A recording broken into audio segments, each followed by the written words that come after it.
Let me tell you something that might challenge everything you thought you knew about love and rejection.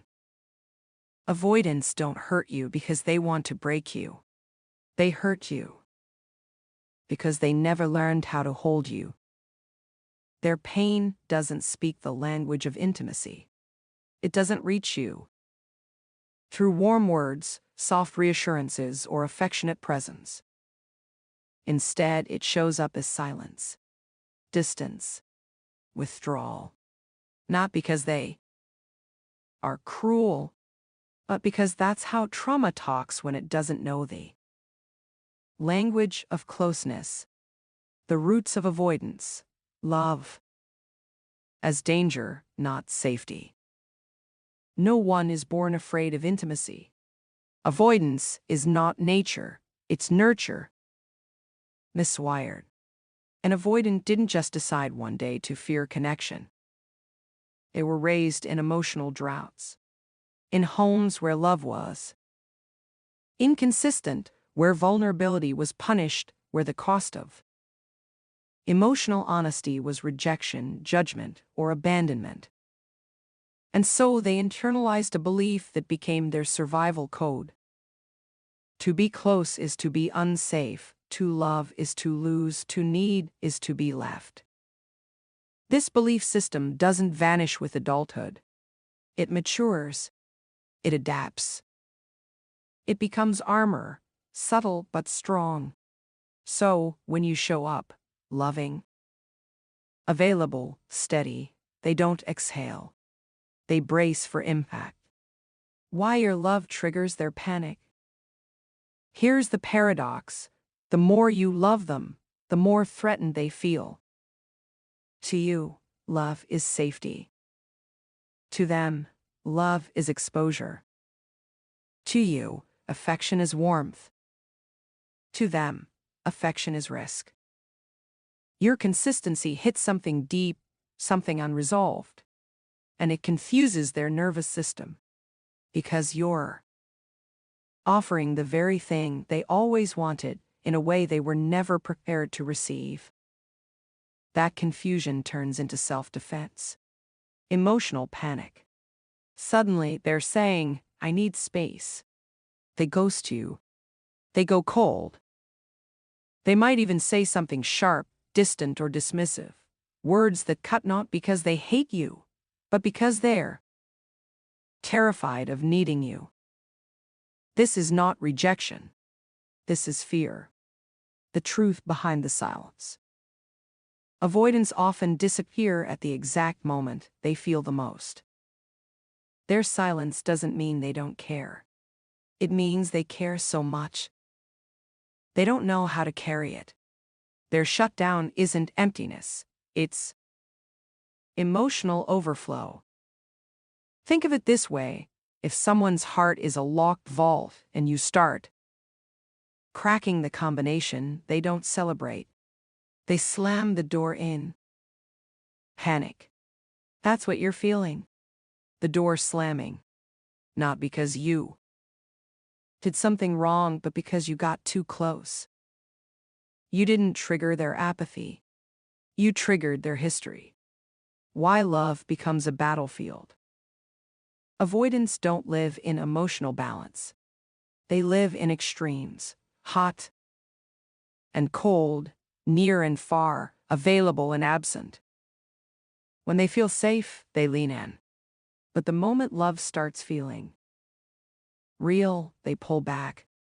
It's not manipulation. It's not a game. It's a trauma reflex. If I let you in, I'll lose control. If I let you matter, I'll lose myself. If I need you, I'll be abandoned. So they protect themselves. They start fights, create distance, disappear. Without explanation. Not because they don't feel, but because they feel too much, too fast, and don't know how to stay grounded in it. You didn't break them, you broke through. The avoidant doesn't shut down because you were unworthy. They shut down because your presence was powerful. You weren't too much. You were too real. You touched the part of them they've spent a lifetime defending. And real love, that terrifying kind of love that sees through someone's walls, demands emotional nakedness. To the avoidant, that doesn't feel romantic. It feels like standing unarmed in a war zone. You're not the problem there. Blueprint is. The biggest mistake people make in these relationships? They internalize the avoidance pain as personal rejection. If they loved me, they wouldn't pull away. If I was enough, they wouldn't go silent. But that logic only works with someone secure. You can't use healthy reasoning to decode a dysregulated attachment system. Their pullback doesn't mean they don't love you. It means they don't know how to feel safe while loving you. The emotional seesaw, why it hurts so much. With an avoidant, you'll often feel like you're on an emotional seesaw. One day they're all in, attentive, affectionate, present. The next, they're gone. This isn't inconsistency out of cruelty. It's survival strategy in motion. They want connection. They fear its consequences. They crave you. They fear losing themselves in you. This internal tug-of-war is so strong that it overrides logic, emotion, and even desire. The closer you get, the more they feel. The old fear. What if you leave? What if I need you too much? What if I lose myself again? So they push you away, not because they stopped feeling, but because they started feeling too much. You can't save them, but you can save yourself. Let's be clear, this isn't an excuse for mistreatment. Understanding trauma doesn't mean tolerating harm. You are not a fixer. You are not a therapist. You are not a sacrifice. What you are is worthy, and that worth doesn't shrink just because someone can't receive it. Their trauma is not your responsibility to heal, but your peace is your responsibility to protect. Final truth, you mattered more than they could handle. Avoidants hurt those they care about most. Not because of malice, but because love activates their deepest fears. So if they went silent, pulled away, sabotaged the connection, it might not be proof you were unloved. It might be evidence that your love mattered more than they could handle.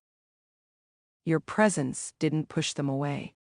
Your presence holds something forward in them they've spent a lifetime hiding.